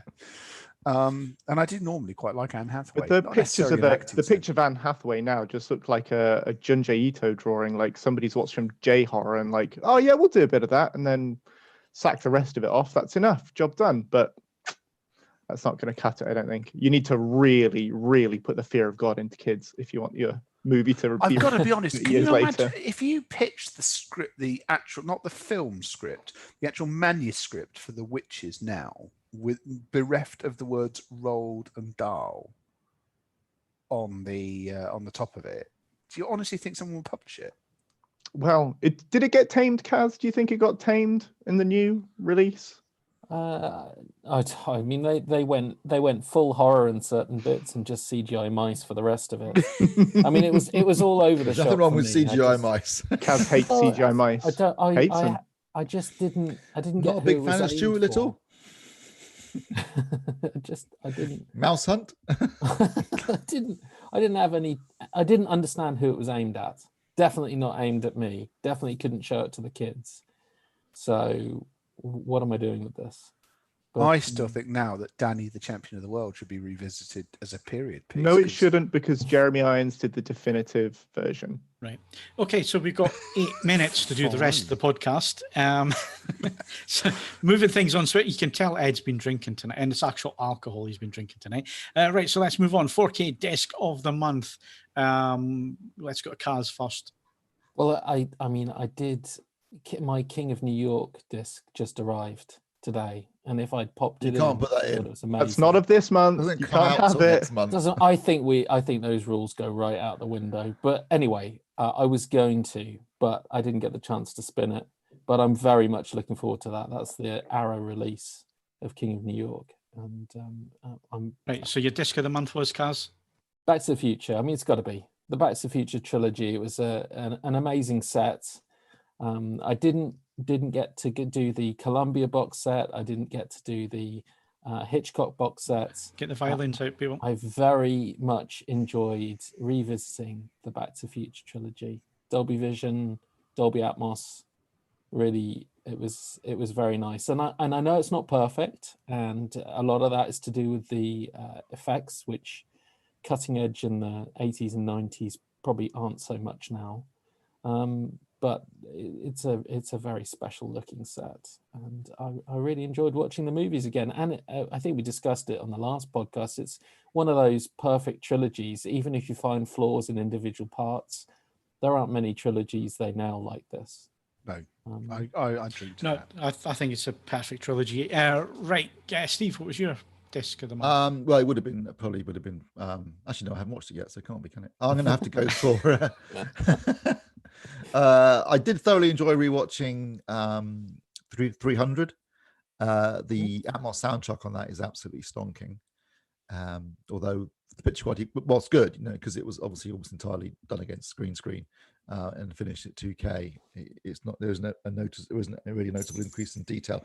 District 9 I thought looked fantastic in 4K and HDR. Again, I think it was finished at 2K, but it looks absolutely superb and has a great Atmos soundtrack. So I'm going to go District 9.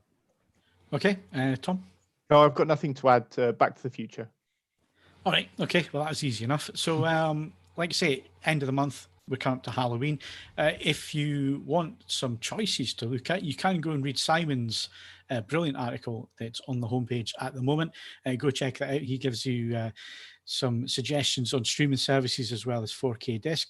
But very quickly, let's go round panelists tonight and let's pick our top 3 horror choices for Halloween. So let's start with Tom. I've gone for like the Triforce of Halloween, which is ghosts, zombies, and witches. So my 3 choices I think are going to be, for ghosts, it's going to be The Changeling, the George C. Scott movie, which is the second best haunted house movie ever made after The Haunting, and it's just a powerhouse performance from George C. Scott, as it always is, and it's genuinely scary and yeah, really exciting. So that's number 1. Number 2 is my zombies pick, and that's going to be Reanimator, Stuart Gordon's movie starring Jeffrey Combs. Jeffrey Combs, I think, is, no, it's not, I think, he's my favorite actor of all time. He loves to chew the scenery.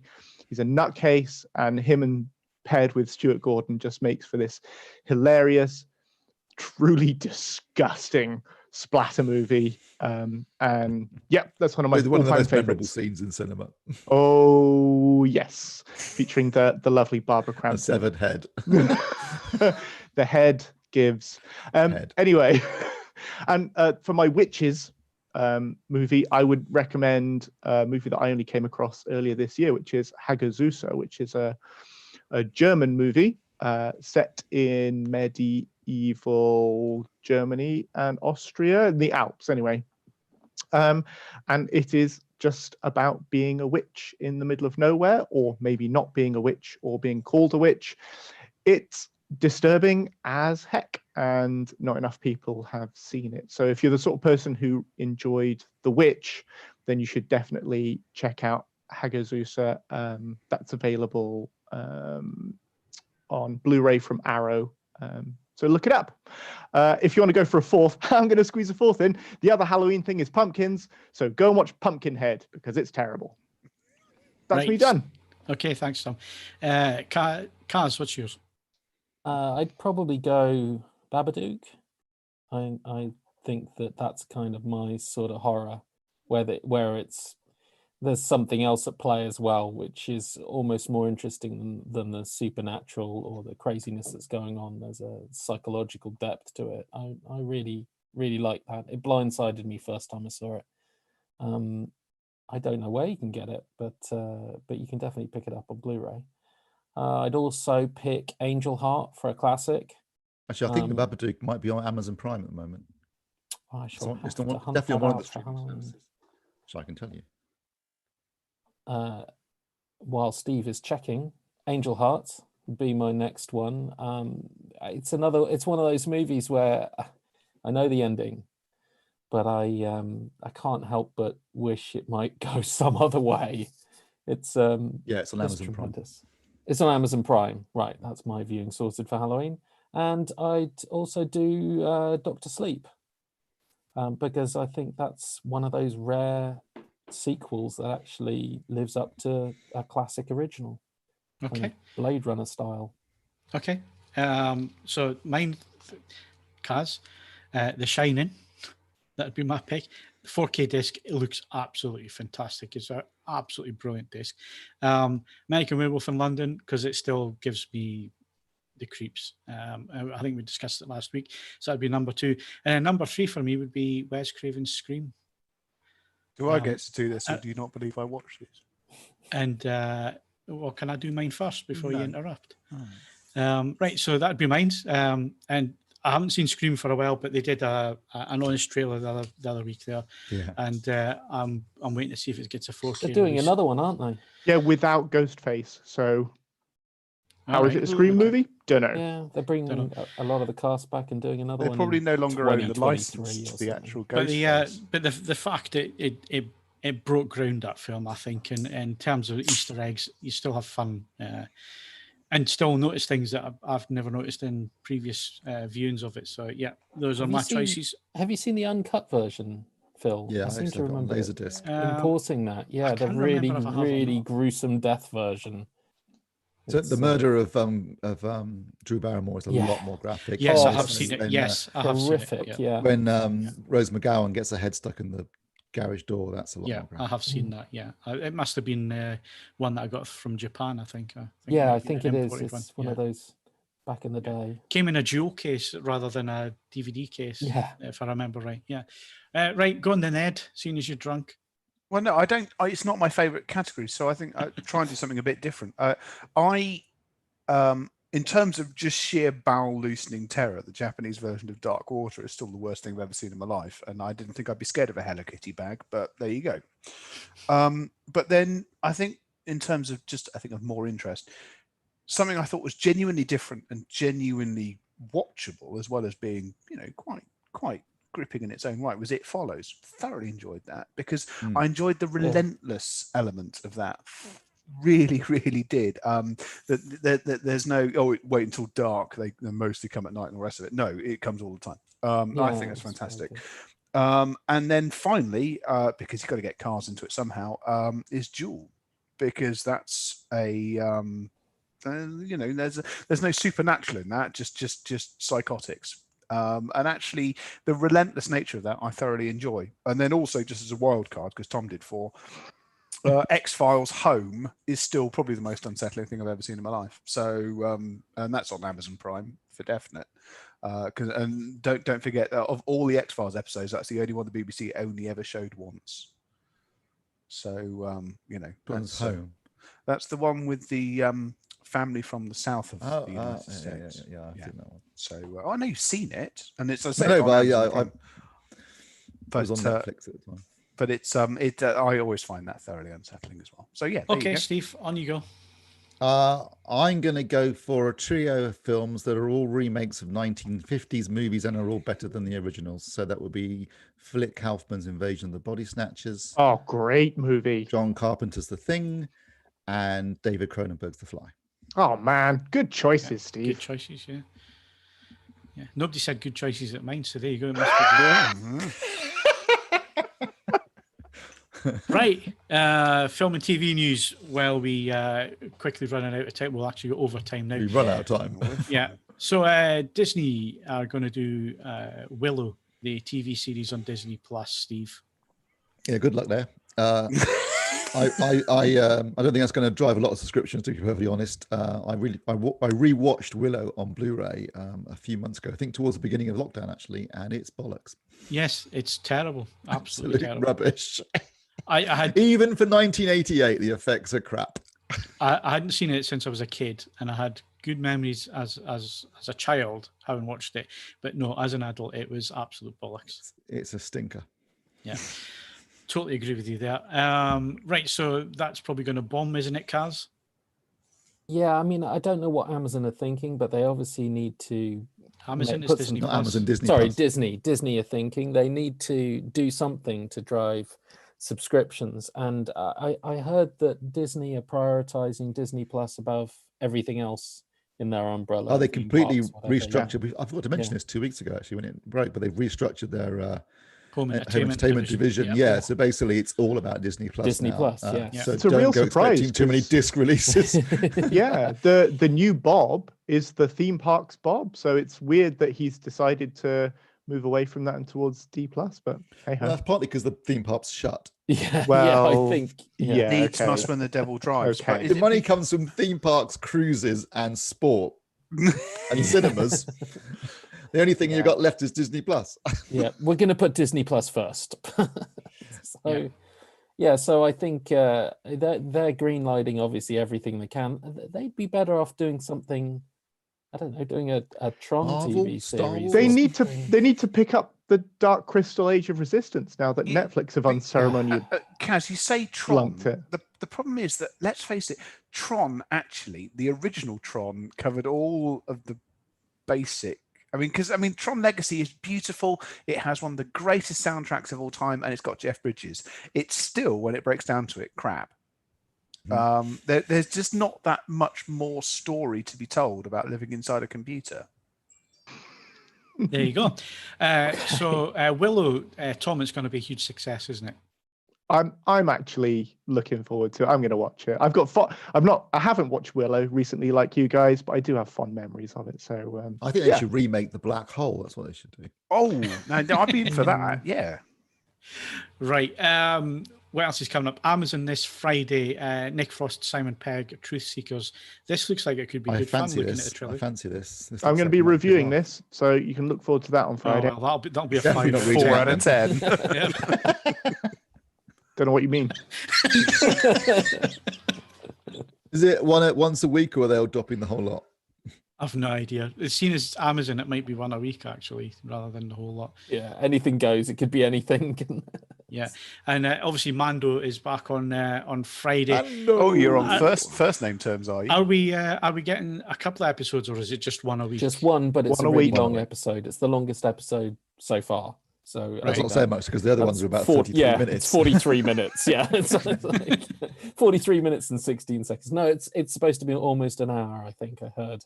Crazy length. I'm looking forward to it though, because I did Yes. thoroughly enjoy the Yeah, me previous too. season. No, I am as well. Really looking forward to it. Now that I've got my Disney Plus issues sorted as well, because I've given my new credit card and suddenly everything works again. So there you go. It's not like they're after money. or Apple anything. TV gave me extended my subscription until February. Yeah, me Yeah, too. because you're keeping them afloat with the viewing numbers. I That's why. think I am. But, I haven't watched anything since Greyhound. That's how. You don't watch anything though. This is fair, but I mean, most other streaming services I have at least bothered since that. Have you time. watched For All Mankind? Yes. Okay. What about Ted Lasso is the show you should watch. Yeah. I know My you TV keep show of saying the this, but week. it just the TV thing show is, of the month. because TV my show. television is old, it requires me to plug my iPad in, and it's just a level of effort. So the problem isn't really Apple TV. It doesn't. maybe. It certainly doesn't help. But when I was compelled to plug my iPad in for All Mankind and Greyhound. Ted Lasso, we'll see. Right. It's not. Yeah. We need to move things on because we are over time. TV shows of the month. I'm going to be quick here. I'm going to pick Top Gear. It gets better and better with these three. You either like them or hate them. I think there's definitely the love-hate side of things, but I think the chemistry is excellent. It's not all about cars, which the original Top Gear was never all about the cars. It was about having a bit of fun and so on. We got to see Paddy wreck was it Countach or Diablo? It was a Diablo, wasn't it? Which Ed quickly went on the internet to see just how much that would cost. Fuming. Sorry. So what was it? £200,000? A right-hand drive early Diablo. I mean, essentially, there were some ratty ones in the United States for less, but you're looking at £200,000 in the UK, and and he proper wrote it off as well. Yeah, it was absolutely totaled. So totaled on the slippy road, and he gives it a little bit too much beans, and whoops! Next thing you know, you're in the field. So yeah, it's been really quite entertaining. I like the format. I like the format that they're doing outside with everybody socially distanced and so on. And there's no guests because of social distancing, which actually is which is brilliant. It really works it because it's films or it's them on stage cracking jokes, and like I say, chemistry is really good. So highly recommended. Right, Steve. I've already mentioned Ted Lasso, so that'd be Right. my show of the month. Or I'm sure it's going to be. No, it's not Tom's. Lovecraft Country, which I thoroughly enjoyed. So Lovecraft Country. Lovecraft Country. Craft. county, Right. isn't it? Sorry, country. Lovecraft Country. Is it? Okay. Country. Okay. Right. Tom. Yeah, it should be Lovecraft Country, but I want to talk about Close Enough because even though it's a September release, I didn't talk about it last month, but I want everyone to watch it because it's my new favorite thing. It's an animated sitcom, which is about a mid-30s couple who have a 5-year-old girl. They house share with their 2 divorced friends and end most episodes by having to battle some sort of forces of evil. And it's really excellent. It's really funny. It's written by and stars J.G. Quintel, who is a cool guy and a funny guy, and he invented Regular Show. It's also got Jason Mantzoukas in it, who most people probably know as Agent Pimento from Brooklyn Nine-Nine or Derek from The Good Place. He's really funny in it, and it's the most relatable show I've seen in forever. So just give the first scene of the second episode 2 minutes of your time, and you will either click with it instantly and watch the whole thing, or you will realize that it is definitely not for you. Probably helps for, I think, young parents. Parents in their sort of like late 30s, early 40s. That's who it's going to work for. But it's brilliant. I'll give it a whirl then. It's super good. It is really good. It's like Simpsons crossed with Rick and Morty or something. It's very funny. Ed. Taskmaster, you've done Top Gear. Back on Channel 4. Is it at the moment as good as some of the series we've had on Dave? No, but that's just because they picked guests that should work on paper, and there hasn't been a single scene yet which has been absolutely genius. But I still love Taskmaster because the premise of it, as far as I'm concerned, is brilliant. It is how comedians show that they are genuinely funny under all circumstances. So that's my choice. It's whirring away nicely on Channel 4, and if you've not watched any of them up until this point, all the previous Dave series are now on all 4 to catch up with as well. And the series with Bob Mortimer in is honestly one of the funniest pieces of British television that's ever been produced. Oh, strong words there. No, right. It is. Okay. Kaz? Yeah, there's a new Netflix show by the people who did Castlevania, and it's another animation. So me and Tom are going animation this month. It's called Blood of Zeus. It was previously called Gods and Heroes. It's a proper bloody dip into gods and heroes of Greek mythology, and it's got it's got a cast of voice actors that you might recognize, like Jason O'Mara, who often plays Batman in the animated world, and Jessica Henwick, who's recently in On the Rocks. On the she on the Rocks? Oh yeah, she was. Yeah, she's super Fiona British in On the Rocks. Yeah. Well, she is British.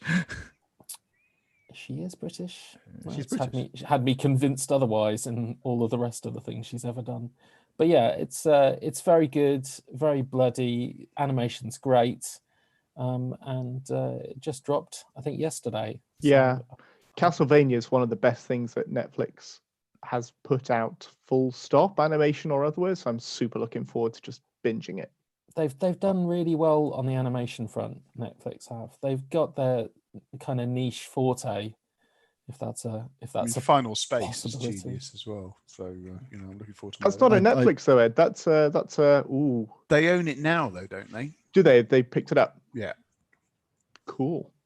I binged The Alienist, Angel of Darkness over the weekend, which is the second season of The Alienist, which is on Netflix, and that's worth checking out if you haven't seen it. I thoroughly enjoyed that, and it looks gorgeous. They really do some amazing production design on that for late 19th century New York.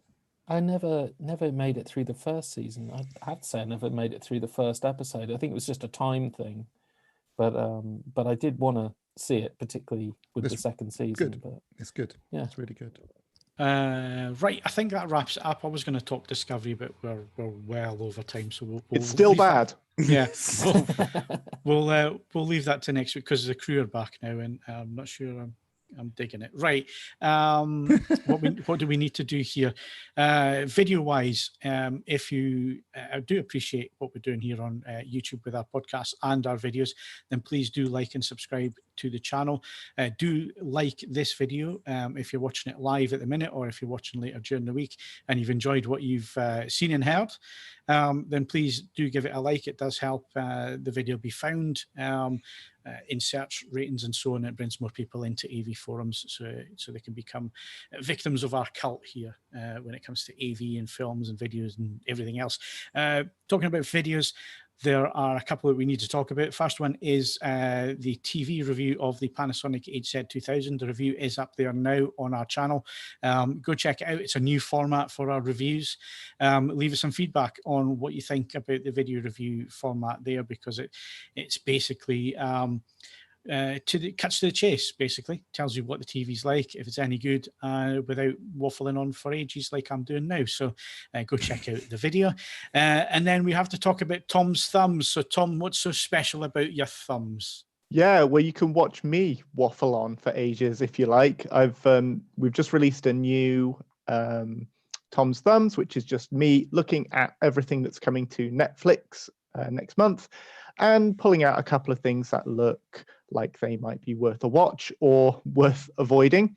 and that has gone up this week. And there will be another one, hopefully hopefully before November, detailing some of the recommendations for Amazon Prime, Disney, and Sky / Now TV.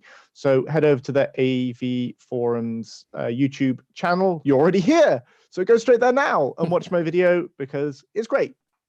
I don't think I'd have picked up on a couple of titles for November, like the new Sophia Loren movie, The Life Ahead, without watching Tom's Thumbs. I mean, that, and I think you did a bit on Midas, the new Midas TV The Minions series. of Midas. I'm quite excited about that. I quite like that. Cool. Well, thanks for the brown nose in there, Kaz. Why don't you do the podcast competition? Sure. To win a copy of The Thing on HMV-exclusive Blu-ray Steelbook, Once use more the with following feeling, question Yeah. to select the correct answer on the competition. What was the last film John Carpenter made with Kurt Russell? I've got a clue for those I know of you the who need answer a to that clue. question. Somebody recommended that I watch it to cheer myself up whilst I was Bloody in the awful middle of a film. deep depression the other week. So Let's thanks for see that. how many people have entered the competition and Already, wrong so far. Yes, we have 11 entries. Oh, 2 people have wrong. got it correct. Hooray! One of them's for, me. Pretty good. well done for some heavy guessing. Okay, so that wraps up the podcast this week. Thanks again to Ken for his £10 donation. It really is appreciated. And also Joker for his question earlier on and donation. Once again, thank you very much for the support. It is appreciated. So that's it. My thanks to Steve Withers, Burgle cut, your troll dung. Ed Selley, Your mother was a lizard. Tom Davies, You're no woman. and Kaz Harlow. You never ever drive that fast with an infant. Remember, if you enjoyed the podcast, then please give it a like and subscribe. And of course, click that notification bell so you're told every time that we publish new videos like this live stream, our product reviews, and of course, Tom's Thumbs. You can also follow us on Twitter and Facebook. You can bookmark avforums.com for latest reviews, news, and video. Plus, why not leave us a 5-star rating on your podcast server? If they allow you to do that, then leave us a 5-star review if you've enjoyed it. I'm Phil Hinton. Thank you very much for joining us this week, and we'll see you again next Wednesday.